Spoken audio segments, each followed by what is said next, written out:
आगे बढ़ते हैं। नमस्कार बच्चों, आगे बढ़ते हैं। धरती का आंगन महके में हमने आधा हिस्सा पढ़ लिए थे। अब हम आधे हिस्से में चल रहे हैं।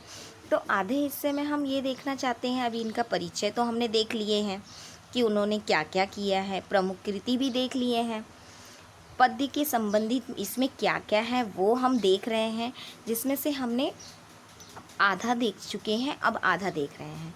तो हमने चंद्रलोक या मंगल ग्रह पर चढ़ते किसी यान के बारे में तो हमने पढ़ा अभी कि चंद्रलोक का किस प्रकार और मंगल ग्रह में हम किस प्रकार चढ़े हैं।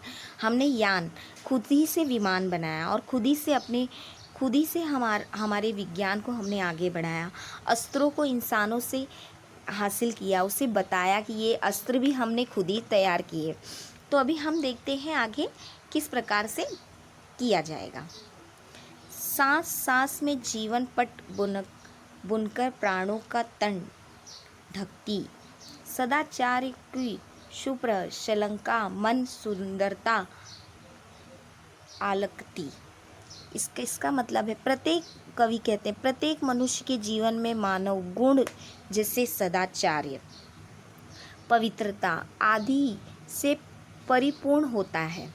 मनुष्य अपने जीवन में मानव के गुण सदाचार्य, देखो मानव में जो गुण होते हैं, हम किसी को कहने नहीं जाते कि हम ऐसे हैं।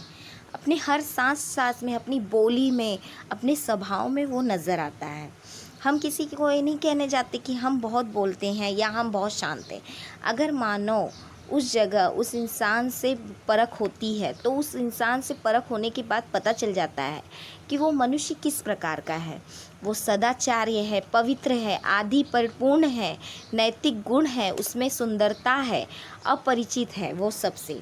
तो उसे हमें वो अपनी सदाचार और गुण हर जगह से उसकी दुनिया तक, हर जगह से उसकी गुण होती है, उसे उसकी पहचान हो जाती है।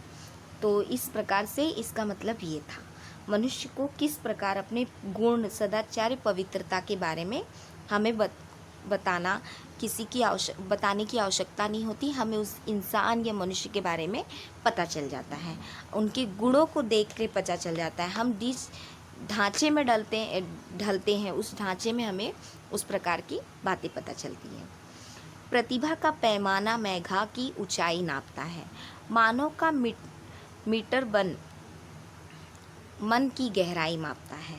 मतलब कहा गया है, कवि ने कहा है कि हमारी प्रतिभा, हमारी मेघा अर्थात बुद्धि और हमारी मानविकता में, व्यवहार में हमारी चरित्र का परिचय करती है।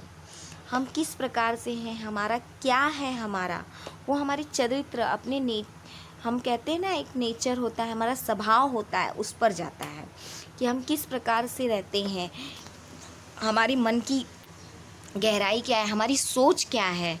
इस तरह से हमारी स्वभाव को, व्यवहार को हम परिचय करते हैं, जिस तरह से हमें कहा जाता है। चलिए आगे देखते हैं। आत्म को अविक्त कर दे स्नेह प्रभा परिधान से करे, अचानक हम सब मिलकर वसुंधरा को जयगान से करें। कवि का कहना ये है कि सबके प्रति हमारा व्यवहार स्नेहपूर्ण, मतलब बहुत ही नर्म और स्वभाव व्यवहार अच्छा होना चाहिए। हमारी आत्मा स्नेह रूप परिघान से सजी होनी चाहिए। हमारी जो आत्मा है, हम किसी के बारे में सोचते हैं, विचारते हैं, वो हमारे किसी से कपट नहीं होना चाहिए। हमें मिलजुल कर रहना चाहिए। एक तरह से हमारा कोई सम्मान नहीं कर रहा है तो हम उसका सम्मान करें, वो छोटा बड़ा नहीं देखना चाहिए। हम सब मिलकर इस रतन को, वसुंधरा को गान गाएं, इस धरती की वसुंधरा को, इस महक को हम इसकी आचना से एक जयगान गाएं। इसके बारे में इस कविता में कहा गया है। चलिए नमस्कार। अभी हमने कई प्रकार की, धन्यवाद बच्चों, हमने कई प्रकार की आपको प्रश्न उत्तर दिए हैं, उसका आप उत्तर लिखिए। चलिए।